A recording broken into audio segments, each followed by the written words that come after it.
ஹரிஷுக்கும் சந்தனாவிற்கும் கல்யாணம் முடிந்த இந்த 3 வருடங்களில் சந்தனாவும் அவனுடைய அப்பா அம்மாவும் பெரிதாக சந்தித்து கொண்டதே இல்லை.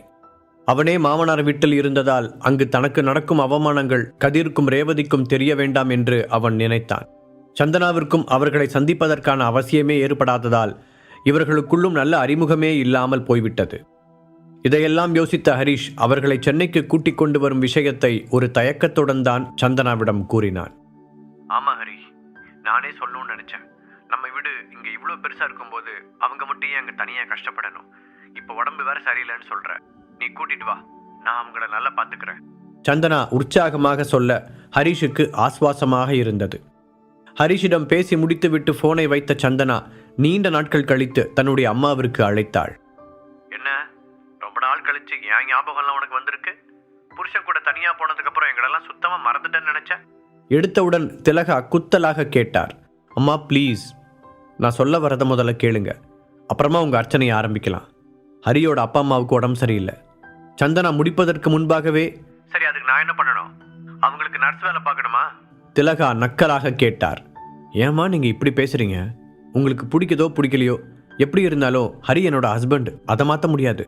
சந்தனா முடிந்தவரை பொறுமையாக கூறினாள். ஏன் மாற்ற முடியாது? நாங்க சொல்றதை கேட்டா எல்லாத்தையும் சரி பண்ண முடியும் என்று திலகா சொல்ல சந்தனாவிற்கு எரிச்சலாக வந்தது. அம்மா ப்ளீஸ், முதல்ல இருந்து ஆரம்பிக்காதீங்க. கொஞ்சமாவது வயசுக்கு ஏற்ற மாதிரி நடந்துக்குவாங்க. அவங்க உங்களோட சம்பந்தி. அவங்களுக்கு உடம்பு சரியில்லாதப்போ போய் பார்க்க வேண்டிய கடமை உங்களுக்கு இருக்கு. நமக்குள்ள எத்தனையோ பிரச்சனை இருக்கட்டும், ஆனால் அதுக்காக இந்த பேசிக் கர்ட்டசி கூட இல்லாமல் நடந்துக்கணுமா என்று அவள் கோபமாக கேட்க திலகா பதில் சொல்லவில்லை. சந்தனாவின் கேள்வியில் இருந்த நியாயம் அவருக்கு புரிந்தது. சரி வரேன், எந்த ஹாஸ்பிட்டல்னு சொல்லு. அரைகுறை மனதோடு சம்மதிக்க சந்தனாவிற்கு அப்பாடா என்று இருந்தது. அடுத்த நாள் காலையில் அந்த சிபி ஹாஸ்பிட்டலின் முன்னால் திலகா கடுகடு முகத்தோடு சந்தனாவுக்காக காத்திருந்தார். ஓ மாமியார் மாமனார் மேலே உனக்கு பாசம் பொங்கி வழிஞ்சா நீ மட்டும் போக வேண்டியதானே? எதுக்காக என்னையும் இழுத்துட்டு வந்த? நான் எனக்கு லேடிஸ் கிளப்புக்கு வரேன்னு என் ஃப்ரெண்ட்ஸுக்கு ப்ராமிஸ் பண்ணியிருந்தேன். அவள் வந்த உடனேயே திலகா எரிந்து விழுந்தார். அம்மா என்னதான் பிரச்சனை உங்களுக்கு? இவ்வளோ நாள் ஹரிஷ் வேலைக்கு போகலை, என்னை நல்லா வச்சுக்கலான்னு சண்டை போட்டுட்டு இருந்தீங்க. இப்போதான் அவன் கை நிறைய சம்பாதிக்கிறான்ல, அப்புறம் என்ன? ஹரி எப்படி என்னை பாசமாக பார்த்துக்கிறான்னு தெரியுமா உங்களுக்கு? எனக்காக தான் அவன் இவ்வளோ கஷ்டப்படுறான். அவனுக்காக நான் இதை கூட செய்யலைன்னா எப்படிமா? சந்தனா சலிப்புடன் கேட்டாள். பெரிய உலகத்தில் இல்லாத தேசிங்க ராஜா உனக்கு ஹஸ்பண்டாக வந்துட்டான், அதில் இது ஒன்று தான் குறைச்சல். திலகா பதிலுக்கு கூற அவளை ஏன் தான் வர சொன்னோம் என்று சந்தனாவே ஒரு நிமிடம் வருத்தப்பட்டாள். அம்மா இது ஹாஸ்பிட்டல், கொஞ்சம் அமைதியாக வாங்க. நீங்கள் இங்கே ரொம்ப நேரம் கூட இருக்க வேண்டாம். அவங்கள பார்த்த உடனே கிளம்பிருங்க, போதுமா என்று ஒரு வழியாக திலகாவை சமாதானப்படுத்தி ஹாஸ்பிட்டலின் உள்ளே அழைத்து கொண்டு சென்றாள். ரிசப்ஷனில் விசாரித்துவிட்டு அவர்கள் சொன்ன அறைக்கு செல்ல அந்த ரூமிற்கு முன்னால் காவல் பலமாக இருந்தது. அதை பார்த்த சந்தனா நெற்றியை சுருக்கினாள். யாரை பார்க்கணும்? நீங்கள் இந்த ரூம்குள்ளே போகணும்னா ஹரிஷ் சாரோட பெர்மிஷன் வேணும் என்று அங்கு கோட் சூட் போட்டு நின்றிருந்த பாடிகார்ட் சொல்ல சந்தனா ரூம் மாறி வந்து விட்டோமோ என்று நினைத்தாள். மறுபடியும் ராஜேஸ்வரன் ஃபேமிலியால் எந்த பிரச்சனையும் வந்துவிடக்கூடாது என்று ஹரிஷ் தான் பிரசன்னா கம்பெனியின் மூலம் இந்த ஏற்பாட்டை செய்திருந்தான். சந்தனா, ஹாஸ்பிட்டல் பேரை நல்லா கேட்டியா? இங்கே ஏதோ சிஎம்ஏ வந்து அட்மிட் ஆகிருக்கிற மாதிரி பயங்கர பில்டப்பாக இருக்குது. உன் ஹஸ்பண்ட் இருக்கிற லட்சணத்துக்கு இந்த ஹாஸ்பிட்டல் அட்மிட் பண்ணுறதே பெரிய விஷயம். இதில் இதெல்லாம் பார்த்தா எனக்கு ரொம்ப டவுட்டாக இருக்குது என்று திலகா வேறு அவளுடைய காதுக்குள் முணுமுணுக்க சந்தனாவின் குழப்பம் அதிகமானது. அவள் ஹரிஷுக்கு கால் செய்வதற்காக தன்னுடைய ஃபோனை வெளியில் எடுக்க, எக்ஸ்கியூஸ் மீ, நீங்கள் ஏன் இந்த ரூமுக்கு முன்னாடி நிற்கிறீங்கன்னு தெரிஞ்சுக்கலாமா என்று ஒரு பெண்ணின் ஸ்வீட்டான வாய்ஸ் கேட்டது. சந்தனா நிமிர்ந்து பார்க்க அங்கு டாக்டர் பிருந்தா நின்று கொண்டிருந்தாள். இங்கே கதிர் ரேவதின்னு சந்தனா தயக்கத்துடன் இழுக்க, ஓ நீங்கள் அங்கிள் ஆண்டியை பார்க்க வந்திருக்கீங்களா? அவங்க இந்த ரூமில் தான் இருக்காங்க. அவங்களுக்கு நீங்கள் என்ன வேணும்? பிருந்தா சிரித்த முகத்துடனே கேட்டாள். இந்த கொஞ்ச நாட்களாகவே பிருந்தா ஹரிஷின் பேரண்ட்ஸை ஸ்பெஷல் கேருடன் கவனித்துக் கொள்வதால் அவர்களுக்குள் ஒரு நெருக்கம் வந்திருந்தது. அதனால் இயல்பாக அங்கிள் ஆண்டி என்று அழைத்து பழகியிருந்தாள். நான் அவங்க மருமக. இந்த முறை சந்தனா சொல்லி முடிக்கும் முன்பாகவே, வா ஹரிஷ் ஒய்ஃபா நீங்க, அப்படியே இங்கே தயங்கிட்டு நிற்கிறீங்க, உள்ள வாங்க என்று பிருந்தா அவர்களை உள்ளே அழைத்து சென்றாள். பிருந்தா ஹரிஷின் பெயரை உரிமையாக சொன்னதும் அவனுடைய பெற்றோரை அங்கிள் ஆண்டி என்று கூறியதும் சந்தனாவின் மனதில் சஞ்சலத்தை விதைத்தது. இவங்களை பார்த்தா டாக்டர் மாதிரி இருக்காங்க, இவங்களுக்கும் ஹரிஷுக்கும் என்ன சம்பந்தம்? யோசித்தவளுக்கு மனது என்னவோ போல இருந்தது. ஹரிஷுக்கு சர்ப்ரைஸாக இருக்க வேண்டும் என்று நினைத்த அவள் இங்கு வரப்போவதை அவனிடம் சொல்லவில்லை. ஏற்கனவே திலகாவின் பேச்சால் மன வருத்தத்தில் இருந்த சந்தனாவிற்கு இப்பொழுது பிருந்தாவின் நடவடிக்கை ஒரு மாதிரி கலக்கத்தை ஏற்படுத்தியது. அங்கிள், ஆண்டி, உங்களை பார்க்க யார் வந்திருக்காங்கன்னு பாருங்க. பிருந்தா உற்சாகமாக சொல்ல சந்தனாவை பார்த்த ரேவதியின் முகம் பூவாக மலர்ந்தது. சந்தனா, நிஜமாவே நீதானா? என்னால் நம்பவே முடியல. நல்லா இருக்கியாம்மா? நாங்களே உன்னை வந்து பார்க்கணுன்னு ஹரிக்கிட்ட கேட்டுக்கிட்டு இருந்தோம், அதுக்குள்ளே இப்படி ஆயிடுச்சு என்று அவர் யதார்த்தமாக பேச சந்தனாவிற்குத்தான் கூச்சமாக இருந்தது. சட்டென்று என்ன பேசுவது என்று தெரியாமல் முழித்த அவள், நல்லா இருக்கேன் அத்தை, உங்களுக்கும் மாமாவுக்கும் உடம்பு எப்படி இருக்கு என்று கேட்க அதிலேயே ரேவதிக்கு உச்சி குளிர்ந்து விட்டது. ஏ சந்தனா, நீ எங்க இங்க? கதிர் ரேவதிக்கான மருந்தை வாங்கி கொண்டு உள்ளே நுழைந்த ஹரிஷ் ஆச்சரியத்துடன் கேட்டான். ஏன் ஹரி, அத்தா மாமா பார்க்கறதுக்காக நான் இங்கே வரக்கூடாதா? பிருந்தாவை பார்த்து கொண்டே சந்தனா ஒரு மாதிரி குரலில் கேட்டாள். அவளை பார்த்த சந்தோஷத்தில் இருந்த ஹரிஷ் அவள் குரலில் தெரிந்த வித்தியாசத்தை கவனிக்கவில்லை. ஒன்றை போய் வர வேண்டான்னு யாராவது சொல்லுவாங்களா? காலையில் ஃபோன் பேசும்போது கூட நீங்கள் வரேன்னு சொல்லலையே, அதான் கேட்டேன். ஹரிஷ் எப்போதும் போல சாதாரணமாக பதில் சொன்னான். சில சமயம் சொல்லாமல் சர்ப்ரைஸாக வர்றதும் நல்லதுதான்னு தோணுது. முகத்தில் எந்த உணர்ச்சியும் இல்லாமல் சந்தனா கூற அப்போதுதான் திலகாவை பார்த்தான் ஹரிஷ். ஒரு மரியாதைக்காக வாங்கத்த என்று இயல்பாக அவன் வரவேற்க என்று வேண்டா வெறுப்பாக பதிலளித்த திலகா வேகமாக முகத்தை திருப்பிக் கொண்டார். அவ்வளோ கஷ்டமாக இருந்தால் இவங்களை யார் இங்கே வர சொன்னது? அப்பா அம்மா பார்த்தா என்ன நினைப்பாங்க? திலகாவின் ரியாக்ஷனை பார்த்து ஹரிஷ் மனதிற்குள் வருத்தப்பட்டான். சரி, இவங்க யாருன்னு சொல்லவே இல்லையே. சடனாக சந்தனா பிருந்தாவை காட்டி கேட்டாள். ஓ சாரி, நான் இன்னும் இவங்களை உனக்கு இன்ட்ரடியூஸ் பண்ணி வைக்கவே இல்லைல்ல. இது டாக்டர் பிருந்தா, நியூயார்க்கில் ஒரு பெரிய ஹாஸ்பிட்டலில் டைரக்டராக இருக்காங்க. என்னோடய ஃப்ரெண்ட், வெல்விஷர், எப்படி வேணாலும் வச்சுக்கலாம் என்று ஹரிஷ் உற்சாகமாக பதில் சொன்னான். நியூயார்க் ஹாஸ்பிட்டலில் டைரக்டராக இருக்கிற டாக்டருக்கு இங்கே என்ன வேலை? சந்தனாவிடமிருந்து கத்தி போல ஷார்ப்பாக கேள்வி வந்து விழுந்தது. அப்போதுதான் தான் அவசரப்பட்டு உளறியதை நினைத்து நாக்கை கடித்து கொண்டான் ஹரிஷ். அச்சச்சோ, என்னடா பண்ணி வச்சிருக்க ஹரிஷ்? அவசரப்பட்டு நியூயார்க்னு உளறிட்டோமேடா. நம்ம ஃபேமிலி பற்றின எந்த விஷயமும் இவளுக்கு தெரியாதே. இப்போ என்ன பண்ணலாம் என்று ஒரு நிமிடம் தடுமாறியவன், இல்லை பேபி, இவங்களை இங்கே தான் பூந்தமல்லியில் என் ஃப்ரெண்டோட ஃபங்க்ஷனில் ஃபர்ஸ்ட் டைமாக பார்த்தேன். அப்போ தான் எனக்கு தெரியும். அதுக்கப்புறம் தான் இவங்க நியூயார்க்கில் வேலை கிடச்சி போனாங்க. இல்லை பிருந்தா என்று ஏதோ சொல்லி சமாளித்தவன் பிருந்தாவை பார்த்து கண்ணசைத்தான்.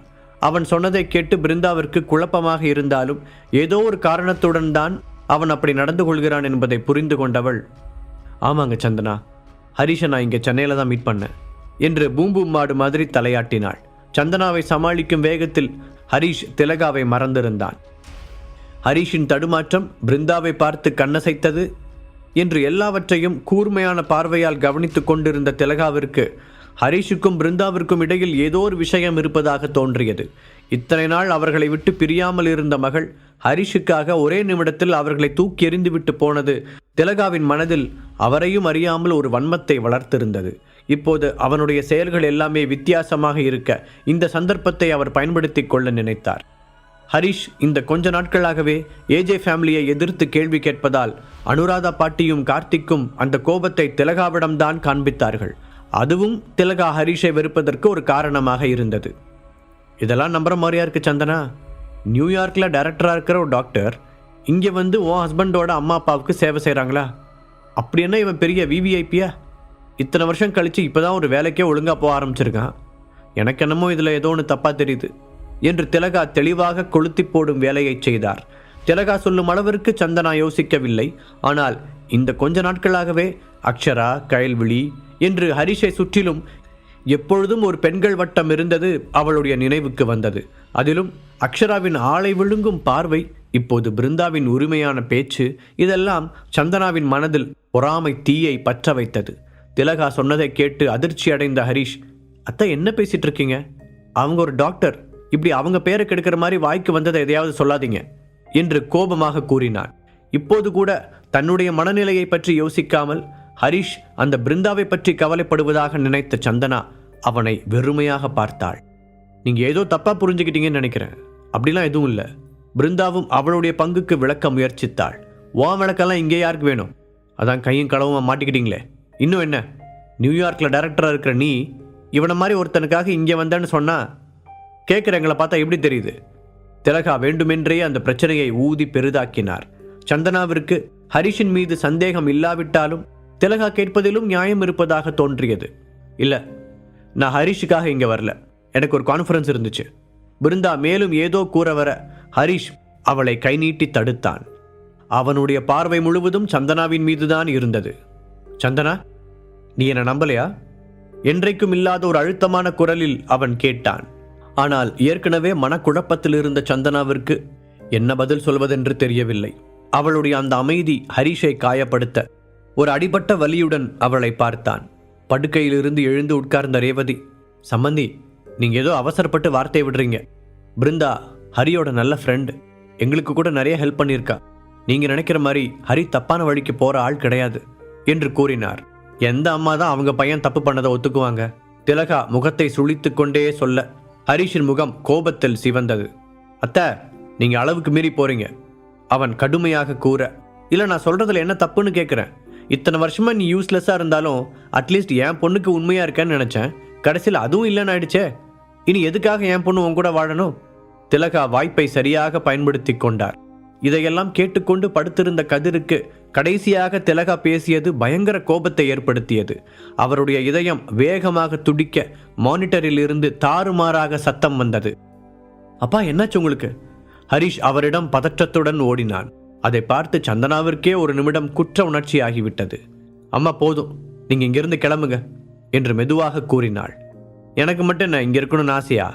ஆமா, இதுக்கு மேல உனக்கு மட்டும் இங்க என்ன வேலை? ஒழுங்கா என் கூட வா என்று சந்தனாவின் கையை பிடித்து இழுத்தார். அத்தை, நீங்க என்ன பண்ணிட்டு இருக்கீங்க? பேசுறதுக்கு முன்னாடி எதையுமே யோசிக்க மாட்டீங்களா? அதுவும் ஹாஸ்பிட்டல்ல வந்து ஏன் இவ்வளோ இன்டீசென்ட்டா பிஹேவ் பண்றீங்க? முதல்ல இங்கிருந்து வெளியே போங்க. தன் கண்ட்ரோலை இழந்த ஹரிஷ் ஆத்திரத்துடன் கத்தினான். பாத்தியா சந்தனா, நீ கம்பல் பண்ணி கூப்பிட்டதுனால தான் நான் இங்கே வந்தேன். கடைசியில் உன் ஹஸ்பண்ட் எனக்கு என்ன மரியாதை கொடுக்குறான்னு பார்த்தில்ல? இப்போ கூட உனக்கு இந்த அம்மா முக்கியமாக தெரியல. சென்டிமெண்ட்டாக பேசி சந்தனாவை பலவீனமாக்கினார் திலகா. ஹரிஷ் ஏதோ சொல்ல வர திலகா அவனை பேச விடாமல் கத்திக்கொண்டே இருந்தார். கதிரையும் ரேவதியையும் பார்த்த அவர், உங்கள் மகன் யூஸ்லெஸ் மட்டும் இல்லை, எப்போ பார்த்தாலும் எங்கள் ஃபேமிலியில் ஏதாவது ஒரு குழப்பத்தை உண்டு பண்ணிக்கிட்டே இருக்கான். உங்கள் மகனால் எங்கள் நிம்மதியே போச்சு என்று அவள் பேச பிருந்தாவிற்கு பொறுமை குறைந்து கொண்டு வந்தது. ப்ளீஸ் மேடம், நீங்கள் எதுவாக இருந்தாலும் உங்கள் வீட்டில் போய் பேசிக்கோங்க. இவங்க 2 பேரும் பேஷண்ட்ஸ். நீங்கள் இப்படி பேசுறது அவங்க உடம்பை பாதிக்கும் என்று முடிந்தவரை அமைதியாக சொன்னாள். இப்போ நான் என்ன தப்பாக சொல்லிட்டேன்னு கண்டவங்களே எனக்கு அட்வைஸ் பண்ணுறீங்க? அப்போதும் அடங்காத திலகா இடுப்பில் கை வைத்து கொண்டு பேச ஆவேசமாக முன்னால் வந்த ஹரிஷ், நீங்கள் இப்படியே பேசிக்கிட்டு இருந்துட்டு அப்புறம் நான் உங்ககிட்ட முரட்டுத்தனமாக நடந்துக்கிட்டேன்னு ஃபீல் பண்ணாதீங்க. அந்த முழு அறையும் ஒரு நிமிடம் நிசப்தமானது. திலகா ஹரிஷை அதிர்ச்சியுடன் பார்க்க, நீ என் அம்மாவை அடிக்க போறியா ஹரி? சந்தனாவின் அழுத்தமான குரல் அந்த அமைதியை கிழித்து கொண்டு கேட்டது. நீயும் என்ன நம்பல சந்தனா?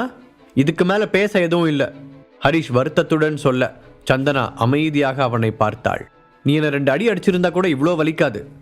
ஆனால் இந்த பார்வை உனக்கு என் மேல நம்பிக்கை இல்லைங்கிறத திரும்ப திரும்ப ஞாபகப்படுத்துது என்று கண்களில் வலியுடன் கூறியவன் திலகாவின் கையை விட்டான். அவனை பார்வையால் எரித்த திலகா, சந்தனா வா போலாம் என்று மகளை இழுத்து கொண்டு வெளியேறினார். அந்த ரூமை விட்டு வெளியே போகும் வரை சந்தனாவின் பார்வை ஹரிஷின் மேல்தான் இருந்தது. அவர்கள் வெளியே போனதும், போய் தொலைங்க என்று கத்திய ஹரிஷ் அங்கிருந்த பழக்கூடையை கோபமாக தட்டிவிட்டான்.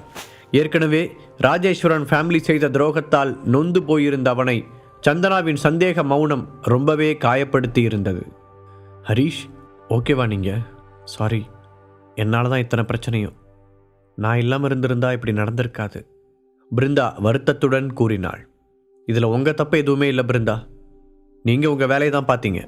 சாரி, அவங்க அப்படி பேசினதுக்காக நான் உங்ககிட்ட மன்னிப்பு கேட்டுக்கிறேன். இதெல்லாம் மனசில் வச்சுக்காம எப்பவும் போல எங்கள் அப்பா அம்மாவை பார்த்துக்கோங்க, அது போதும் எனக்கு என்று குரலில் எந்த உணர்ச்சியும் இல்லாமல் கூறினான் ஹரிஷ். அவனை அப்படி பார்க்க பிருந்தாவிற்கு என்னவோ போல இருந்தது. அவன் இல்லை என்றால் அவள் கடைசி வரை ஒரு டாக்டராக மட்டும்தான் இருந்திருப்பாள். ஒரு பெரிய ஹாஸ்பிட்டலின் டைரக்டர் என்பதெல்லாம் அவள் நினைத்து கூட பார்க்க முடியாத பதவி. அப்படி ஒரு பொறுப்பில் அமர வைத்ததற்காகவே காலம் முழுவதும் அவனுக்கு நன்றியோடு இருக்க வேண்டும் என்று நினைத்து கொண்டாள் பிருந்தா. சரி பிருந்தா, எனக்கு கொஞ்சம் வேலை இருக்கு, அப்பா அம்மாவுக்கு ஏதாவது தேவைப்பட்டா எனக்கு உடனே இன்ஃபார்ம் பண்ணுங்க என்றவன் அவர்களிடமும் சொல்லிவிட்டு அங்கிருந்து கிளம்பினான். தளர்ந்து போய் செல்லும் மகனையே பார்த்து கொண்டிருந்த ரேவதிக்கும் கதிருக்கும் கண் கலங்கியது. அதே நேரத்தில் திலகாவும் சந்தனாவும் வெளியே வர அடுத்த நிமிடமே திலகாவின் கையை உதறினாள் சந்தனா. இதுக்காகத்தானே இத்தனை நாள் நீங்கள் காத்துக்கிட்டு இருந்தீங்க? ஒரு வழியாக உங்கள் ஆசை நிறைவேறிடுச்சு போல. கசப்பான குரலில் சந்தனா கேட்க திலகா அவளை புரியாமல் பார்த்தார். சந்தனா, என்ன சொல்கிற? நான் நல்லதுக்காக தானே இத்தனையும் செஞ்சேன். அங்கே என்ன நடந்துச்சுன்னு நீயே பார்த்ததானே? எந்த சம்மந்தமும் இல்லாமல் அந்த டாக்டர் பொண்ணு எதுக்காக ஹரிஷ் பேரண்ட்ஸ் மேலே அவ்வளோ கேர் எடுத்துக்கணும்? அதைத்தானே நான் கேட்டேன். நிஜமாவே அந்த ஹரிஷ் உனக்கு ஏதோ துரோகம் பண்ணுறாண்டி, மாட்டிக்கிட்டோங்கிற பதட்டத்தில் என்னையவே அடிக்க வந்தான் பாத்தியா? இப்போவாவது நாங்கள் சொல்கிற பேச்சை கேளு. திலகா தன்னை நியாயப்படுத்த முயற்சிக்க சந்தனாவிற்கு எரிச்சலாக வந்தது. அம்மா, போதும், நிறுத்திக்கோங்க. ஒரு ஹாஸ்பிட்டலில் நடந்துக்கிற மாதிரியா நீங்கள் நடந்துக்கிட்டீங்க? ஹரி இடத்துல யாராக இருந்தாலும் அப்படி தான் கோவப்பட்டிருப்பாங்க. அங்கே நான் அமைதியாக இருந்தேன்னா அதுக்கு காரணம் இருக்குது. நான் வேற ஒரு குழப்பத்தில் இருந்தேன். நேற்று ஏதோ ஒரு பொண்ணு ஹரி அப்பா அம்மாவோட அவ்வளோ க்ளோஸாக இருக்கா, ஆனால் நான் அவங்களோட என்ன பேசுறதுன்னு தெரியாமல் முழிச்சிட்டு நிற்கிறேன். அது எனக்கு எவ்வளோ சங்கடமாக இருந்துச்சுன்னு தெரியுமா? அந்த மன வருத்தத்தில் நான் இருக்கும்போது நீங்கள் இடையில எதேதோ சொல்லி என்னை குழப்பி விட்டுட்டீங்க. இப்போ நான் என்ன யோசிக்கிறேன்னு எனக்கே தெரியல. சந்தனா தலையை பிடித்து கொண்டு கூறினாள். அதற்கு திலகா ஏதோ சொல்ல வர அப்போது சந்தனாவின் ஃபோன் அடித்தது. என்ன இந்த நேரத்தில் இவங்க கால் பண்ணுறாங்க? யோசனையுடன் ஃபோனை எடுத்து காதில் வைத்தாள் சந்தனா. சந்தனா, உடனே நம்ம ஆஃபீஸ்க்கு வா, ஒரு முக்கியமான விஷயத்தை பற்றி உங்ககிட்ட பேசணும். பாட்டி சொல்லிவிட்டு படக்கென்று ஃபோனை வைத்து விட்டார். என்னாச்சு சந்தனா? திலகா கேட்க. என்னன்னு தெரியலம்மா, பாட்டி உடனே ஆஃபீஸுக்கு வர சொல்கிறாங்க. அவங்க வாய்ஸ் வேற சரியில்லை. நான் போய் என்னன்னு பார்க்குறேன், நீங்கள் வீட்டுக்கு போங்க என்றவள் அடுத்த அரை மணி நேரத்தில் அனுராதாவின் முன்னால் இருந்தாள். ஏன் அவசரமாக வர சொன்னீங்க பாட்டி? ஏதாவது பிரச்சனையா? சந்தனா பதட்டத்துடன் கேட்டாள். அது ஒன்றும் இல்லை, நம்ம கம்பெனி ஷேர்ஸை பற்றி தான் என்று அனுராதா தயக்கத்துடன் ஏதோ சொல்ல வந்தார். அப்போது உள்ளே வந்த கார்த்திக், பாட்டி இதை சொல்கிறதுக்கு ஏன் இவ்வளோ யோசிக்கிறீங்க? நாம் என்ன பொய்யா சொல்கிறோம்? நடந்தது தானே சொல்ல போகிறோம். சரி, நீங்கள் விடுங்க, நானே சொல்கிறேன் என்றவன் கையில் இருந்த சில டாக்குமெண்ட்டுகளை சந்தனாவின் முன்னால் விசிறி அடித்தான். இங்கே பாரு, ஏஜே கம்பெனிஸோட லாஸ்ட் மந்த் ஃபினான்ஷியல் ரெக்கார்ட்ஸ் தான் இதெல்லாம். ஃபேமிலியோட மொத்த இன்கம் 30% குறைஞ்சிருக்கு. இவ்வளோ ஷேர்ஸ் நீ வச்சிருந்து என்ன பிரயோஜனம்? கடைசியில் நஷ்டம்தான் வந்திருக்கு. இதோட பொறுப்பை இப்போ யார் ஏற்றுக்கிறது? கார்த்திக் கடுமையான குரலில் சொல்ல சந்தனா அதிர்ச்சி அடைந்தாள். என்ன, அவ்வளோ குறைஞ்சிருச்சா? திகைப்புடன் கேட்டவளை ஏளனமாக பார்த்தான் கார்த்திக். சும்மா நடிக்காத சந்தனா. அன்னைக்கு அந்த ராகவ் அவனோட எக்ஸ்போர்ட் இம்போர்ட் கம்பெனியையும் உன்னை பார்த்துக்க சொல்லி விட்டுட்டு போனால? கார்த்திக் கேட்க சந்தனா ஆமாம் என்று தலையாட்டினாள். ஆனால் அதற்கும் இந்த பிரச்சனைக்கும் என்ன சம்பந்தம் என்பது அவளுக்கு புரியவில்லை. ஏஜே கம்பெனி ஷேர்களை அவளிடம் கொடுத்த ராகவ் கூடவே இங்கிருக்கும் அவருடைய எக்ஸ்போர்ட் பொறுப்பையும் பார்த்து கொள்ள சொல்லி கேட்டான். அதையும் சந்தனா தான் நடத்தி வருகிறாள். அவளுக்கு தெரிந்தவரை அந்த ஷேர் மார்க்கெட் பிரச்சனை சரியான பிறகு 2 கம்பெனிகளுமே ஓரளவுக்கு நன்றாகத்தான் போய்கொண்டிருந்தது. இன்னமும் ஏஜே கம்பெனியின் தலைமை பொறுப்பில் அனுராதா பாட்டி இருப்பதால் அந்த கம்பெனி விஷயத்தில் இவள் பெரிதாக தலையிடுவதில்லை. அதனால்தான் கார்த்திக் சொல்லும் இந்த நஷ்டத்திற்கான காரணத்தை அவளால் புரிந்து கொள்ள முடியவில்லை. ஏற்கனவே ஹாஸ்பிட்டலில் நடந்த பிரச்சனையால் வருத்தத்தில் இருந்த சந்தனா இப்போது இன்னும் குழம்பி போயிருந்தாள். கார்த்திக்கை பற்றி அவளுக்கு தெரிந்திருந்தாலும் அனுராதா பாட்டியும் அங்கு இருப்பதால் அவளால் அதற்கு மேல் பேச முடியவில்லை. ஆனால் ஏதோ ஒன்று தப்பாக இருப்பது மட்டும் புரிந்தது. நீ என்ன சொல்ல வர கார்த்திக்? சந்தனா நேரடியாக கேட்க. அது உனக்கு மட்டும் சொந்தமானதுங்கிறதுனால இங்கே நம்ம ஃபேமிலி கம்பெனியிலிருந்து பணத்தை எடுத்து நீ அதில் இன்வெஸ்ட் பண்ணுறது எங்களுக்கு தெரியாதுன்னு நினைக்கிறியா? அதனால தான் இந்த கொஞ்ச மாதத்திலே நம்ம கம்பெனி இவ்வளோ லாஸ் காமிக்குது. கார்த்திக் குத்தலாக சொன்னான். அபாண்டமாக பழி போடாத கார்த்திக். நான் 2 கம்பெனியையும் தனித்தனியாக தான் நடத்திட்டு வரேன். In fact Raghav export import business கொடுக்கும்போது ஏஜே கம்பெனியில் ஏதாவது பிரச்சனை வந்துச்சுன்னா இதிலிருந்து தாராளமாக ஃபண்ட் எடுத்து யூஸ் பண்ணிக்கோங்கன்னு சொல்லிட்டு தான் போனார். நான் அதையே செஞ்சதில்லை. அந்த கம்பெனியில் இருக்கிறவங்க இந்த கம்பெனியில் இருக்கிறவங்கள காண்டாக்ட் பண்ணுற மாதிரி கூட நான் வச்சுக்கிட்டதில்லை. அப்புறம் எதை வச்சு நீ இப்படி சொல்கிற? சந்தனா தவிப்புடன் கூறினாள். என்னை பார்த்தா ஏதோ ட்ராமா பண்ணுற மாதிரி தெரியுதா உனக்கு? அவ்வளோ சந்தேகம் இருந்தால் நீயே எடுத்துப்பாரு. அவள் முன்னால் கிடந்த டாக்குமெண்ட்ஸை சுட்டி காட்டியவன், இந்த ஷேர்ஸ் உன் கைக்கு வந்ததுலேருந்து நீ ரொம்ப தான் ஆடுற. அதுவும் கீ கொடுக்கறதுக்கு பின்னாடி அந்த ஹரிஷ் வேற. அதோட ரிசல்ட் தான் இப்படி வந்திருக்கு என்று முகத்தை சுளித்து கொண்டே சொன்னான். அதற்குள் அவனை கை நீட்டி தடுத்த அனுராதா, சந்தனா, இவ்வளோ முக்கியமான பொறுப்பில் இருக்கிற அளவுக்கு உனக்கு இன்னும் வயசும் அனுபவமும் பத்தலைன்னு நினைக்கிறேன். 2 கம்பெனிக்கும் எந்த கனெக்ஷனும் இல்லைன்னு நீ சொல்கிறத நான் நம்புகிறேன். பட் இந்த 2 கம்பெனிக்கு பொதுவாக இருக்கிற ஆள் நீ மட்டும்தான். அதனால் நீ அதை தனிப்பட்ட முறையில் செஞ்சிருக்க மாட்டேன்னு சொல்கிறதுக்கு என்ன கேரண்டி இருக்கு என்று நிதானமாக கேட்டார். பாட்டி, நீங்களுமா? அப்படி செய்யணும்னு எனக்கு எந்த அவசியமும் இல்லை. அதுவும் என் சொந்த குடும்பத்துக்கே நான் துரோகம் செய்வேனா? சந்தனா கிட்டத்தட்ட அழும் குரலில் கூறினாள். பாட்டி, இதைத்தான் நான் முன்னாடியே சொன்னேன். அவ்வளோ பெரிய பொறுப்பை சுமக்கிற அளவுக்கு இவளுக்கு எந்த தகுதியும் கிடையாது. ஏதோ ஒரு சின்ன கம்பெனியை வச்சு நானும் பெரிய ஆள் தான் ஓட்டிக்கிட்டு இருந்தா. அந்த ராகவ் முட்டாப்பைய இவ ஹஸ்பண்ட் ஹரிஷோட ஃப்ரெண்டுங்கிறதுனால லட்டு மாதிரி எல்லா ஷேர்ஸையும் தூக்கி இவகிட்ட கொடுத்துட்டு போயிட்டான். கடைசியில் என்னாச்சுன்னு பார்த்தீங்கல்ல, எல்லாம் நம்ம தலையில் தான் வந்து விழுது. கார்த்திக் எரிச்சலுடன் சொன்னான். சந்தனா மீதான பொறாமை அவனுடைய குரலில் நன்றாகவே தெரிந்தது. சந்தனா, நான் உனக்கு ஒரு பர்சனல் அட்வைஸ் சொல்லவா? உன்னோட ஷேர்ஸ் எல்லாத்தையும் நம்ம ஃபேமிலிக்கே திரும்பி கொடுத்துட்டு நீ பழைய மாதிரி உன் கம்பெனி நடத்துகிற வேலையை மட்டும் பாரு. அதான் எல்லாருக்கும் நல்லது. அனுராதா பாட்டி கார்த்திக்கை குறிப்பாக பார்த்து கொண்டே கூறினார். இருவரின் உதட்டோரத்திலும் ஒரு வில்லத்தனமான சிரிப்பு தெரிந்தது. பாட்டி, எப்படி பார்த்தாலும் நீங்கள் என்னோட ஷேர்ஸ் மொத்தத்தையும் கேட்கறதுல கொஞ்சம் கூட நியாயமே இல்லை. அது என்ன நம்பி இன்னொருத்தர் கொடுத்துட்டு போனது. சந்தனா மெதுவாக கூறினாள். ஆனால் எப்போதும் அதில் தெரியும் உறுதி இன்று குறைவாக இருந்தது. ஆரம்பத்திலிருந்தே சந்தனாவின் முகத்தில் தெரிந்த குழப்பத்தையும் தடுமாற்றத்தையும் கவனித்த கார்த்திக்கும் அனுராதாவும் கலங்கிய குட்டையில் மீன் பிடிக்க முயற்சித்தார்கள். ஹரிஷ் அவள் பக்கத்தில் இல்லாதது அவர்களுக்கு ரொம்ப வசதியாக இருந்தது. சந்தனா, ஒரு விஷயத்தை நல்லா புரிஞ்சுக்கோ. நான் இந்த ஷேர்ஸை என்னோட சுயநலத்துக்காக கேட்கல, மொத்த ஃபேமிலிக்கும் திருப்பி தரதுக்காக தான் கேட்குறோம். இந்த ஃபேமிலி நல்லா இருக்கணும்னு நீ மனசார நினச்சேன்னா இதை நீ செஞ்சுதான் ஆகணும். அனுராதா பாட்டி பொறுமையாக தன்னுடைய காய்களை நகர்த்தினார். அப்போதும் சந்தனா யோசனையுடனேயே இருப்பதை பார்த்தவர், சந்தனா, நீ இந்த உண்மையை அக்செப்ட் பண்ணி தான் ஆகணும். ஏஜே ஃபேமிலியில் இருக்கிற அடுத்த தலைமுறையில் நீ ஒன்றும் பெஸ்ட்டு கிடையாது. உன் கையில் அதிகாரம் இருக்கணுன்ற வெறியில் இந்த ஃபேமிலியை மொத்தமாக குழி தோண்டி புதைச்சிடாத என்று இந்த முறை கொஞ்சம் பொறுமை இழந்தே கூறினார். அவர் சொன்னது சந்தனாவை சுருக்கென்று தைத்தது.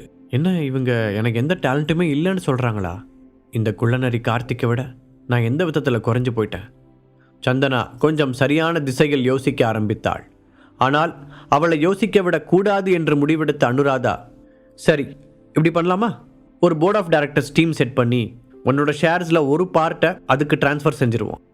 அப்போ அதிகாரம் ஒரு ஆள் கையில் மட்டும் இல்லாமல் எல்லாரும் சேர்ந்து முடிவெடுக்கிற மாதிரி இருக்கும். அப்போ இந்த மாதிரி நஷ்டம் வந்தாலும் எல்லாரும் சேர்ந்தே பொறுப்பு எடுத்துக்கலாம். உனக்கும் நிறைய எக்ஸ்பீரியன்ஸ் கிடைக்கும். இந்த ஐடியா எப்படி இருக்கு என்று கேட்டார். இதை கேட்டதும் கார்த்திக்கிற்கு ரொம்ப சந்தோஷமாக இருந்தது. எப்படியாவது சந்தனா கையில் இருக்கும் ஷேர்களை திரும்பவும் கம்பெனி கட்டுப்பாட்டிற்கு கொண்டு வந்து விட்டால் போதும். பாட்டி, இது ரொம்ப நல்ல ஐடியாவாக இருக்கே. சந்தனா இதுக்கு கண்டிப்பாக ஒத்துக்குவா. அவளுக்கு தான் நம்ம ஃபேமிலி மேலே ரொம்ப அக்கறையாச்சே, கார்த்திக் கிண்டலாக கூறினான். அவன் பேசுவதையெல்லாம் ஒரு பொருட்டாக எடுத்துக்கொள்ளாத சந்தனா தனக்கு முன்னால் இருக்கும் ஆப்ஷன்களை பற்றி ரொம்ப நேரம் யோசித்தாள். அவளுடைய மனதில் நிறைய எண்ணங்கள் ஓடிக்கொண்டிருந்தது. ராகவ் அவரோட ஷேர்ஸை என்கிட்ட கொடுத்ததுனால தான் இவங்க எல்லாரும் எனக்கு மரியாதை கொடுக்குற மாதிரி நடிக்கிறாங்க.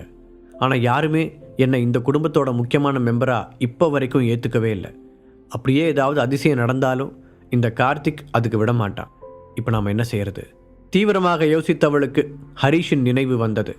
இந்த கொஞ்ச நாட்களாகவே ஏஜே ஃபேமிலி விஷயத்தில் ஹரிஷ் அவளுக்கு ஒரு சரியான வழிகாட்டியாக இருந்து வந்தான். அவன் பின்னால் இருக்கும் தைரியத்தில்தான் சந்தனாவும் தைரியமாக மற்றவர்களை எதிர்த்து நின்றாள். இன்றைக்கு அவனிடமும் உதவி கேட்க முடியாத நிலைமையில் இருப்பதால் எதுவாக இருந்தாலும் தனியாகத்தான் சமாளித்தாக வேண்டும் என்று முடிவெடுத்தவள் ஒரு பெரும் மூச்சுடன் மெதுவாக அனுராதாவை நிமிர்ந்து பார்த்தாள். என்ன, இந்த ஐடியாவை அக்செப்ட் பண்ணிக்கிறியா சந்தனா? அனுராதா ஆர்வமாக கேட்டார். அப்போது அவரை பார்க்க நிராதரவாக இருக்கும் சின்னஞ்சிறு கோழி குஞ்சை அலேக்காக தூக்க முயற்சிக்கும் கழுகை போலவே தெரிந்தார். சரி பாட்டி, நீங்கள் சொல்கிற மாதிரியே செய்கிறேன். இப்போதைக்கு அதை விட்டால் எனக்கு வேறு எந்த ஆப்ஷனும் இருக்கிற மாதிரி தெரியல. மெதுவாக சந்தனா சொல்ல பாட்டியும் கார்த்திக்கும் அளவில்லாத சந்தோஷத்துடன் ஒருவரையொருவர் பார்த்து கொண்டனர். இப்போ தான் சந்தனா எனக்கு நிம்மதியாக இருக்குது. உனக்கு இந்த ஃபேமிலி எவ்வளோ முக்கியன்றதை நீ ப்ரூவ் பண்ணிட்ட. நாங்கள் ஆல்ரெடி தேவையான டாக்குமெண்ட்ஸ்லாம் ரெடி பண்ணி வச்சுருக்கோம். நீ அதில் சைன் பண்ணால் மட்டும் போதும். உற்சாகமாக சொன்ன அனுராதா உள்ளிருந்து ஒரு டாக்குமெண்ட்டை எடுத்து சந்தனாவின் முன்னால் வைத்தார்.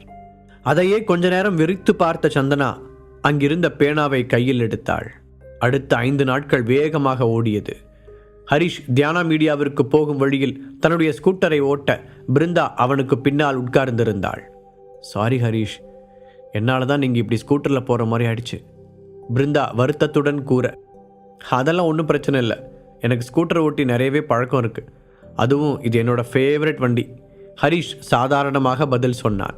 இந்த கொஞ்ச நாட்களாக காரிலேயே சுற்றிவிட்டு இன்று மீண்டும் பழையபடி ஸ்கூட்டரை ஓட்டுவது அவனுக்கு ஒரு வித்தியாசமான ஃபீலை கொடுத்தது. அவன் இப்படி ஸ்கூட்டர் ஓட்டுவதற்கு நிஜமாகவே பிருந்தாதான் காரணம். அதை பற்றி யோசித்த ஹரிஷுக்கு 2 நாட்களுக்கு முன்னால் நடந்த அந்த சம்பவம் ஞாபகத்திற்கு வந்தது. என்னாச்சு ஹரிஷ், இன்னும் உங்கள் ஒய்ஃப் கோவமாக தான் இருக்காங்களா என்று வருத்தத்துடன் கேட்டாள். தெரியல பிருந்தா, நான் அவ கூட பேசியே 4 நாள் ஆச்சு. அவள் என்ன நினைக்கிறானே தெரியல. எங்களுக்குள்ள இதுக்கு முன்னாடி எத்தனையோ தடவை ப்ராப்ளம்ஸ் வந்திருக்கு. ஆனால் நாங்கள் ஒரு நாள் கூட பேசாமல் இருந்ததே இல்லை. அதான் ஒரு மாதிரி இருக்கு. ஹரிஷ் சோகமான குரலில் கூறினான். அவங்க தான் தப்பாக புரிஞ்சுக்கிட்டாங்க, அதனால கோவமாக இருக்காங்க. பேசாமல் நீங்களே அவங்களுக்கு ஃபோன் பண்ணலாம்ல. பிருந்தா மெதுவாக சொல்ல. பண்ணலாம் தான், ஆனால் இந்த தடவை தப்பு என் மேலே இல்லையே. இன்றைக்கி நான் ஏதாவது சொல்லி அவளை சமாதானப்படுத்தலாம். சப்போஸ் நாளைக்கு இதே மாதிரி இன்னொரு பிரச்சனை வந்து அப்பவும் அவள் இதே மாதிரி சந்தேகப்பட்டா என்ன செய்யறது? அதான் அவளா உண்மையை புரிஞ்சுக்கிட்டு வரட்டும்னு வெயிட் பண்ணுறேன். ஒருவேளை இந்த சின்ன பிரிவு எங்களுக்குள்ளே இருக்கிற காதலை இன்னுமே கூட அதிகப்படுத்தலாம் என்றான் ஹரிஷ். நீங்கள் சொல்கிறதும் சரிதான், ஆனால் எதுக்கும் கொஞ்சம் ஜாக்கிரதையாக இருங்க. அவங்க அம்மாவுக்கு நீங்கள் 2 பேரும் சேர்றது பெருசாக விருப்பம் இல்லைன்னு நினைக்கிறேன். அன்னைக்கும் அவங்க அம்மா தான் ஏதோ பேசினாங்க. சந்தனா அமைதியாக தான் இருந்தாங்க. அதோட என்னை பொறுத்த வரைக்கும் உங்கள் ஒய்ஃப் கண்ணில் சந்தேகம் தெரியல. அவங்களுக்கு வேற ஏதோ ஒரு குழப்பம் இருக்குன்னு நினைக்கிறேன். முழு கதையையும் கேட்டு மகிழ பாக்கெட் FM ஆப்பை டவுன்லோட் செய்யுங்கள். லிங்க் டிஸ்கிரிப்ஷனில் கொடுக்கப்பட்டுள்ளது.